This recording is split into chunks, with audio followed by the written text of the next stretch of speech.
Bayangin kalian adalah seorang murid yang kalian tuh jatuh cinta banget sama guru di kelas kalian. Tapi tiba-tiba suatu hari kelas kalian itu diserang sama seorang penjahat menggunakan pistol. Dan tuntutan penjahat tersebut adalah untuk melakukan hubungan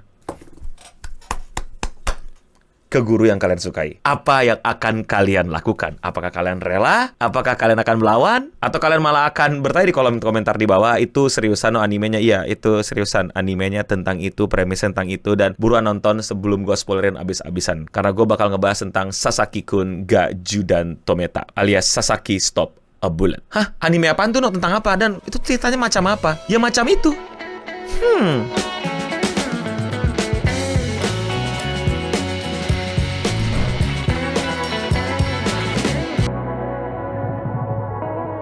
Selamat datang di series lanjutan Satsuki Fujimoto 1726, sebuah anime yang mengumpulkan cerpen-cerpen atau manga one shot dari Fujimoto Sensei dan dijadikan anime sama banyak sutradara, banyak studio. Kali ini kita akan ngebahas episode 2-nya, yaitu Sasaki-kun ga Judan Tometa alias Sasaki Stop a Bullet. Yang kalau gue baca-baca di internet adalah episode favorit banyak orang. Apakah ini favorit kalian? Coba komen di bawah dan kenapa. Episode kali ini digambar dengan indah oleh Lapin Track, studio yang gue baru tahu ada, dan gue lihat emang dari karya-karyanya di My Anime List belum banyak anime, tapi sutradara yang buat adalah Kimura Nobukage Sensei, yang ternyata udah cukup berpengalaman karena dia juga terlibat, walaupun tidak semuanya adalah director ya, dia banyak di storyboard dan episode director, Kaguya-sama, Boku no Hero, One Piece, Beelzebub, dan lain-lain. Dan menurut gue episode 2 ini penggambarannya masih bagus, secara visual masih oke, dengan gaya penganimasian yang menurut gue dinamis, nggak diem, nggak stay, padahal ini kan harusnya bisa sedikit banyak stay aja gitu, karena lebih banyak dialog, nggak terlalu banyak aksi. Namun menurut gue, Kimura Sensei dan Lapin Track Studio berhasil menggambarkan dan mengelevate adaptasi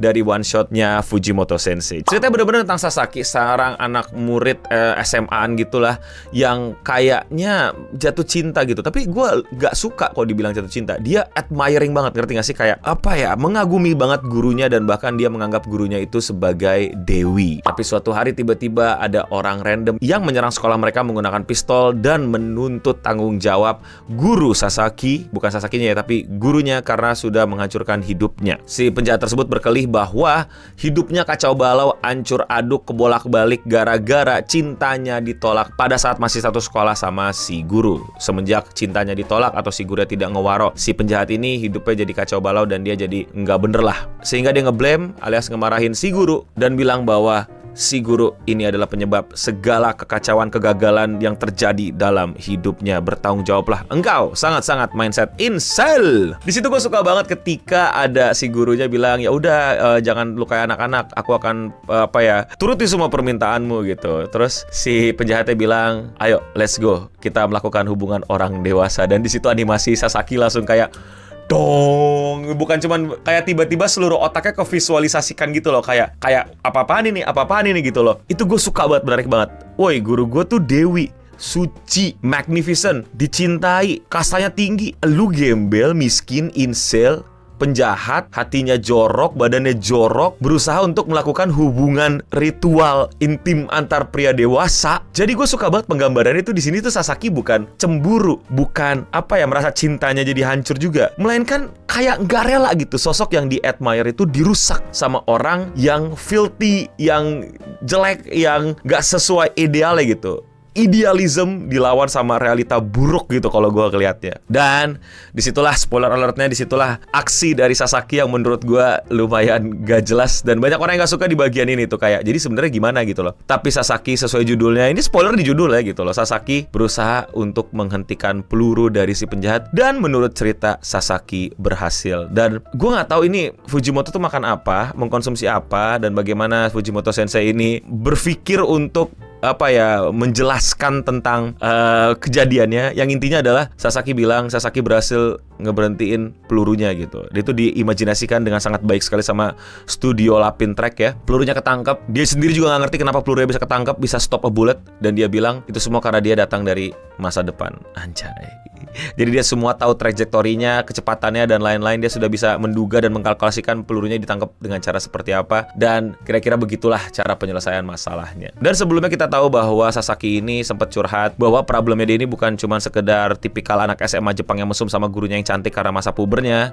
Dan kebetulan guru-guru di SMA Jepang itu banyak yang cantik-cantik mungkin. I don't know what's going on Japan. Can someone make a thesis about it? Guru SMA kalian umuran berapa ya? Gue sih maaf dapatnya nggak yang kayak Jepang gitu. Kalau kalian dapat nggak yang kayak Jepang? Nah, sebelumnya dia itu tuh menganggap gurunya itu kayak dewi, kayak dewa. Itu tuh bukan tiba-tiba gitu loh, tapi karena gurunya sendiri yang bilang kalau dia itu kami-sama. Semenjak itu si Sasaki itu percaya kalau gurunya itu kami-sama, karena si Sasaki itu punya mimpi yang diketahui sama teman-temannya, pengen jadi astronot untuk ketemu sama almarhum bapaknya yang udah mati. Dan kata bapaknya kalau udah mati itu bisa ketemuan dan ngumpul di bulan, karena pada saat itu bapaknya adalah astronot di Jepang yang belum sempat ke bulan tapi udah keburu meninggal. Kayak lumayan deep lah lore-nya gitu. Dan dari itu semua tuh Sasaki tuh diketawain gitu sama cita-citanya sama teman-temannya, makanya dia tidak pernah nulis cita-cita mau jadi apa karena takut diketawain. Sampai akhirnya gurunya, wah guru-guru Jepang gokil ya, benar-benar coba konsulin satu-satu, kenapa kamu nggak mau nulis. Akhirnya gurunya ngasih tahu gini, dan akhirnya gurunya bilang jangan takut, jangan sedih, jangan malu, gua kasih tau aja nih rahasia gua, kalau gua nih dewi gitu, gua dewa, kami sama. Waduh, gimana? Sampai intinya ngomongin tentang masalah kepercayaan gitu. Kalau lu percaya ya bisa terjadi, kalau lu nggak percaya nggak bisa terjadi. Tapi Fujimoto take it to the extreme level gitu, sampai stop a bullet gitu. Epilognya tuh yang tiba-tiba Sasaki tuh berhasil jadi astronot dan teleponan gitu sama gurunya. Guru, aku berhasil ke bulan. Gurunya nanya, gimana kamu ketemu bapak kamu nggak? Ya nggak ketemu lah. Tapi akhirnya aku ngerti gitu kenapa kemarin waktu kita di kelas ditodong sama penjahat sama preman gitu ya, aku bisa stop pelurunya gitu. Itu semua karena kekuatan guru kan, karena guru dewi kan, kami sama kan, jadi bisa membuatku memberhentikan pelurunya. Terus gurunya bilang, ya iyalah kan emang gue dewi. Terus udah. Terus udah, that's it. Ayo apa? Nyebelin kan kayak, gimana? Woi, yang mana nih? Yang bener aja nih. Tapi ya gitu. That's it. That's the story. That's how Sasaki Stop a Bullet ceritanya tentang apa. Dan banyak orang itu bener-bener suka. Banyak orang itu bener-bener menikmati. Gue sendiri menikmati tapi not my best. My best gue ada di episode 3, but nanti dulu. Sasaki Stop a Bullet itu menurut gue adalah sebuah gaya Fujimoto yang paling kasar gitu tentang apa ya lu pikir aja sendiri gitu, suka-suka lu gitu, kayak lagi mau ya kalau lu nikmati ceritanya dan lu punya interpretasi ya terserah gitu. Jadi buat yang belum tahu perdebatan di internet, interpretasi tuh kayak gini, sebenarnya tuh si Sasaki tuh udah meninggal, udah mati gara-gara ya dia gagal stop the bullet gitu kan. Itu kan yang paling umum terjadi di film-film gitu, bahwa selama ini adalah imajinasinya gitu, bahwa imajinasinya itu ya bapaknya katanya bisa di bulan lah, gurunya adalah dewi lah, kami sama lah, ya kali dia bisa berhentiin peluru gitu. Justru itu adalah kayak semacam impian yang tertinggal pada saat dia pengen terjadi realita yang seperti apa, ya realita yang seperti itu gitu. Bahkan setelah dia nyetop peluru pun dia berhasil ngebujuk si penjahatnya untuk tobat, karena dia ngeliat dari masa depan kalau penjahatnya itu sebenarnya nggak cuma masuk penjara tapi bisa sukses dan menemukan perempuan yang dia cintai gitu. Jadi dia juga bisa berhasil merubah seseorang menjadi lebih baik gitu. Jadi kayak terlalu too good to be true. Tapi menurut gue nggak juga, dan menurut beberapa orang di internet juga nggak juga. Nggak mati dia benar-benar berhasil nyetop peluru. Karena kenapa? Karena kalau semuanya berlangsung dengan baik-baik saja, kenapa nggak nanggung semuanya itu berlangsung dengan sangat indah, sangat distopia, sangat-sangat ideal gitu ya. Itu adalah ketemu bapaknya di bulan. Tapi enggak, malah balik ke realita bahwa ya kali anjir ada orang mati ngumpul di bulan, bisa lu temuin lagi kalau lu berhasil ke bulan, yang nggak ada. Dan itu pun yang dikasih tau sama dia gitu, bahwa ya nggak ada lah. Bahkan dia ngomongnya nggak yang kayak terlalu emosional atau apa. Dia cuma bilang ya nggak ada lah, gue nggak bisa nemuin bapak gue di bulan gitu loh. Tapi tetap gurunya nanya, kamu nemuin bapak kamu nggak, dan segala macam. Enggak. Terus malah ngebahas kasus yang di sekolahan gitu, kayak kita tuh dimainin sama realita Fujimoto gitu, mana yang bener nih? Jadi gimana gitu loh. Jadi kan terlalu aneh gitu kalau misalnya itu nggak terjadi gitu. Tapi aneh juga gitu. Jadi gimana bisa pelurunya berhenti gitu? Sebuah kebetulan, sebuah kekuatan belief, atau apa yang dimana menurut gue gak usah dipikirin capek-capek gitu, lo nikmatin aja ceritanya. Tapi gue sendiri melihat dari perspektif yang berbeda. Gue gak tahu banyak orang udah ngeliatin ini apa enggak. Ini adalah ngomongin masalah drive by love, ngerti gak lo? Keinginan yang terbentuk karena cinta gitu. Dan ini ada dualisme cinta yang menurut gue bisa diinterpretasikan dengan menarik, yaitu adalah cinta terhadap seseorang, yaitu si gurunya yang cantik banget. Minimal si Sasaki mencintai dengan menjadi admire, menjadi semangat untuk berjuang, untuk kelas, untuk sekolah, untuk bahkan ikut kelas tambahan hanya demi ngikutin gurunya. Bahkan si Sasaki ini tidak punya impian kayak quote and quote meniduri gurunya gitu, tapi dia sangat-sangat cinta dan menjadi admiring gitu. Gue ngeliatnya kayak jadi apa ya, terinspirasi dari mungkin influencer, content creator gitu, yang dimana jadi semangat. Meanwhile adalah orang yang pengen banget mungkin punya affection, mungkin punya hubungan badan, bisa grepe-grepe or pegang-pegang tempel kulit karena cinta. Dia juga karena cinta, juga karena suka, karena juga admiring gitu loh. Tapi admiring dengan cara paling primal manusia gitu. Sehingga ketika kebutuhan primalnya gagal dipenuhi, dia menjadi gila, dia menjadi binatang buas yang bahkan bisa melukai orang lain. Dan yang mana menang?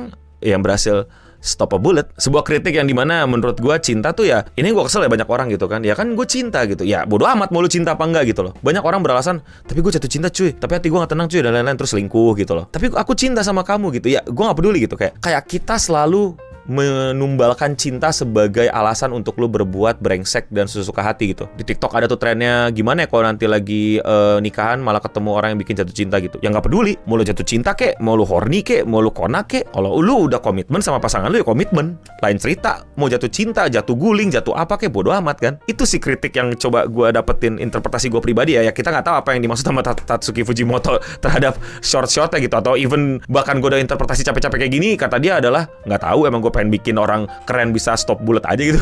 We don't know, we never know, and ya udah gitu loh. Tapi itu sih yang gue senengin ketika gue bisa ngedapetin cerita-cerita absurd kayak gini. Gue bisa interpretasi yang lebih liar lagi dan lebih bebas lagi, yang mungkin lebih suit buat gue, dan gue bisa enjoy itu. Dan ya gue bisa salah, tapi ya seru gitu untuk menikmati layering dari cerita-cerita aneh Tatsuki Fujimoto ini. Dan banyak banget yang suka sama episode 2 ini. Tapi menurut kalian gimana? Apakah ini favorit kalian? Atau kalian punya interpretasi sendiri? Atau menurut kalian suka yang ending yang mana? Apakah si Sasaki beneran berhasil nyetop pelurunya? Atau sebenarnya itu semua adalah mimpi Sasaki yang sebelum dia meninggal gitu, yang akhirnya tercapai dari mimpinya karena dia udah metong? Coba komen di bawah. Sekali lagi, gue bikin ini, gue tahu viewsnya bakal dikit, tapi gue cuman pengen lu pada yang suka nontonin gue, khusus di video gue ngebahas Tatsuki Fujimoto ini, untuk komen. Lu nonton, please wajib komen, bilang hadir bang, komen gitu. Gue bukan pengen engagement atau gimana, itu iya pasti dapat bonus, tapi kayak gimana ya, gue pengen kayak gue tuh nggak sendiri, gue tuh nggak gila sendiri menikmati ini gitu. Gue pengen tahu bahwa lu bener-bener nikmatin obrolan gue, ngobrol ini walaupun cuma 100 orang, 1000 orang gitu. Jadi please buat lu pada yang biasa nontonin doang, nggak pernah komen di Tatsuki Fujimoto, kalau kalian beneran suka juga tapi kalian bingung mau komen apa,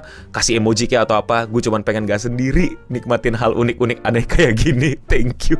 Thank you. Dan ya, kalau kalian suka dan support kegiatan kayak gini, dan kalian pengen lakuin yang lebih dari komen, jangan lupa subscribe, klik tombol like. Gue pas ngomongin ini aja kayak pengen nangis anjir, karena ini apaan sih gitu, tapi gue nikmatin banget dan gue gila sendirian gak sih. Jadi buat kalian yang suka liatin video-video gue, jangan lupa gue upload sehari satu, jadi cek channel gue dan klik video menurut kalian belum kalian tonton. Dan ya, kalian juga bisa ngobrol-ngobrol, sharing pendapat kalian tentang Tatsuki Fujimoto di kolom komentar di bawah, interpretasi kalian, dan bisa follow gue juga di sosial media gue, di Instagram dan juga di TikTok. Dan ya, sekian overthinking anime di Radio Singham kali ini, Tatsuki Fujimoto 1726. Buat yang belum baca, buruan baca. Buat yang belum beli manganya, buruan beli manganya. Buat yang belum nonton, buruan nonton, biar kalian tahu anime nggak yang pukul-pukulan dan shonen gitu-gitu aja. Thank you semua yang udah nontonin. Gue udah pamit undur diri, dan untuk kita semua, stay clean and sound. Love is blind. Siap-siap. Sabar, gue uploadnya pelan-pelan, nggak tiap hari, tapi ya tungguin aja. Pokoknya setiap gue upload Tatsuki Fujimoto pasti kalian tahu. Sabar aja, sabar. Nikmatin aja. Stop a Bullet still the best. Tapi gue belum nonton semuanya sih. Ntar kita lihat apakah Sister akan lebih baik, karena Sister juga di buku berikutnya lumayan banget.